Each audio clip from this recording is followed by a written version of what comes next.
TVC Breakfast, we now take you to this very important conversation. Now, a deeply in power tussle has imagined Oyo as the Alaafin weighs litigation over leadership of the Oyo Council. Now, the dispute rooted in question of authority, tradition and governance has sparked tensions within the Asian kingdom as legal options are considered.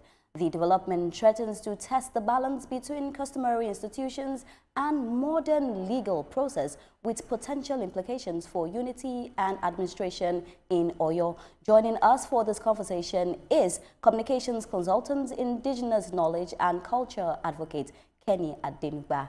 Good morning, sir. Thank you for joining us. Carol. It's always good. It's only a Carol I know in Yoruba, but yeah, it's always good to have you, on the show. Your insights are totally amazing. So thank you for joining us for this very important conversation. Thank you for having me. Now, I just want to start with this because this has been very controversial on social media. We're talking about the Olubadan and then the Alaafin. We're talking about that particular handshake where a lot of people said who was right, who was wrong. Was he supposed to stretch his hand? Was he supposed to wave? What did they call it? Is it the shekere or what he was supposed to wave? The irukere. What was supposed to have happened at that time? That's my first question.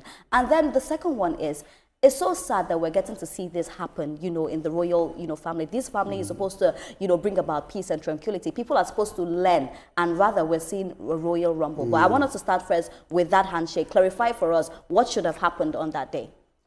Well, let's get it right.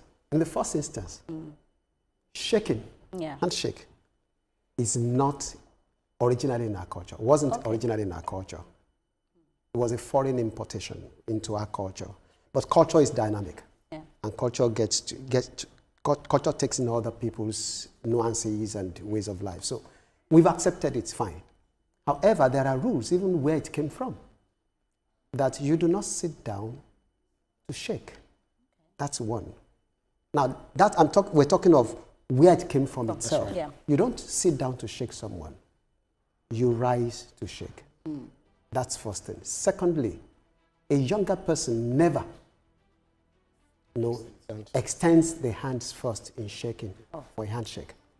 If the elderly person wants to shake you, he will stretch his hand. And then you will respectfully take that hand as a sign of acceptance of the leaders or the elderly person's magnanimity, so to say. So in a way, that said, whether there are undercurrents or not is a different ballgame. I think we must put things in perspective properly. It is naturally disrespectful for anyone to sit down and stretch a hand to shake another. Now that is the first one. The second premise of it is somebody who is much older, regardless of what the throne is. Because let's look at it. The Olubadan, as it were, he's not just a mere king.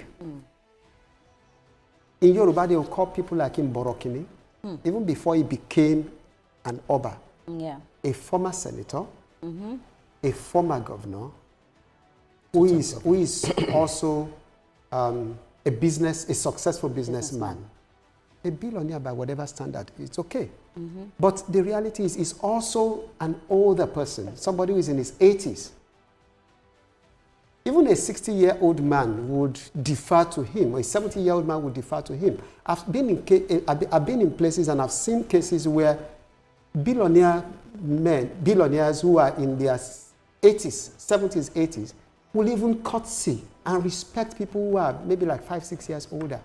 I've seen that, pardon me if I have to mention, I've seen that done by Baba Alhaji Razak Okoya to someone like Emeka Yaku. It's respect, and respect begets respect. It's reciprocal. You cannot sit down and stretch your hand to another traditional ruler. Except maybe you are mates and then there's a way you've always been used to greeting yourself. It's a different ballgame. Even at that, what is the essence of the Rukere? The horsewhip is there for you to actually, and there are ways to even greet when it comes to using that. Some you would raise it up to greet yourself, some you will be, depending on who you are to one another. But in every sense, no matter how anybody wants to actually look at this. What is bad is bad. What is not good is not good. We can't turn it around. Where I come from, they say, yeah. It's not good, it's not good. That was totally uncalled for, unnecessary. Right. And for Olubadan, But do you think it was intentional? the greeting, Yeah. maybe not. Okay. Maybe not. It probably was a case of the Alafi didn't think anything of it. Yeah. However, for an elderly person, well, good enough, Olubadan had come out to say that He didn't see it. he didn't see it because he was bothered with coming late and not distorting the whatever. And the reality is, for whatever it is worth, we will take it as that. So regardless of what bloggers will make of it and whatever, don't forget, I keep saying one thing. Bloggers want the clickbait. They want the clickbait, yeah. And they want to make money from, traffic. Yeah. So it's okay. But the moment KBAC had come out to say it wasn't so, for me, regardless of what the optics may be, I will take KBAC's word that it wasn't so. So I'll let that go. Because to begin to, light fire and be looking for things under the bushel will become another story entirely. Yeah. I broadly agree with you to some extent. To some extent. But I would challenge, the issue of the fact that we do not shake in our culture. That is not correct. If you go deeper into culture, you'll understand what I'm talking about. There are ways, there are things, which or teachings of behavior which are illustrated through symbols and allegory. And then there are ways they greet each other, even in traditional parlance. So you begin to understand that it's part of our culture at a certain level, but not the general handshakes within day-to-day between people. And people have seen it outside anyway, ways of people identifying each other through handshakes, and that happens. And in any case, when it comes to greetings, there are other ways in which people greet each other in Yoruba land, and that is what we should not forget. It's not necessarily by physical contact. People can greet each other from afar off, saying, "How is your wife, your mother," and all that, without saying a single word to each other. Yeah. So those who are raising this issue, is that esoteric meta communication or what kind of communication? No. If you're a bit deep into esoteric knowledge, you'll understand these issues. Now, what you see is that I think you're taking myself and Ria to another pedestrian. What you see is that people, exchange greetings without you knowing. And we've always been having this in the past. But what you see currently going on, like I guess correctly said, is the impact of social media. Now everything is captured in social media. Some people somewhere is sitting somewhere saying, how can I title this so that people can view? I can make money through, this. We've always been having issues. Just like the Alafi and Oni issue. They've always been there. It's about one is about spiritual, how would I call it? One is about imperial legacy and the other is about spiritual primacy. These are issues and they've always been there in history and we've been interfacing and dealing with this issue. But the impact of new technology on our traditional institution is what is coming into focus now. And I'm glad you're touching on it. That's right. Yeah, thank you. Which is good. I like where the dimension you went into. Like I said, you've said something that along the line, greetings became, but originally, deeply, it really wasn't, because there were other ways of greeting, even with, or communication, so to say.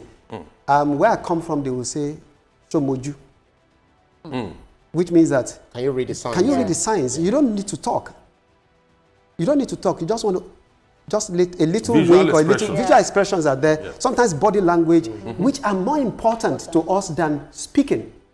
Or doing any physical thing, which is what he's talking about, the fact that sometimes you almost go telepathic. Sometimes, when it gets to the esoteric level, you almost go telepathic, where people don't know you're communicating. You're looking at each other from afar, and you've said a whole lot. And sometimes you then use codes, even if you have to speak, which is what sometimes you call aroko or eno or whatever it may be. So there are different ways to communicate, to greet, to pass on messages without necessarily speaking or even doing any physical contact. So in a way, there are also ways that, which is why even our traditional rulers and leaders must also learn the culture in-depthly. And that's part of the reason why the IPB is very important.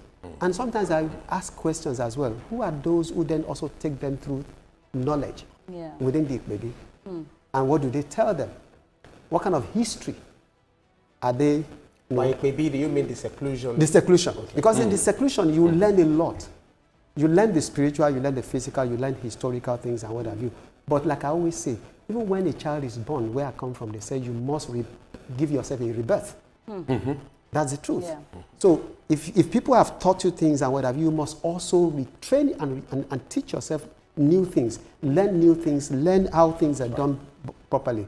Go in depth more sometimes. Right. Okay, I think before I ask, I think we're supposed to go. Okay, all right. No, I think you can go ahead. Okay. So that's on the Olubadan matter anyway. Okay. All right, so we'll go on a quick break. We'll hold Ibrahim, hold that question because I know it's a handful. So we'll go on a quick break, and when we come back, we're still speaking about the Royal Rumble. Don't go anywhere. Stay with us.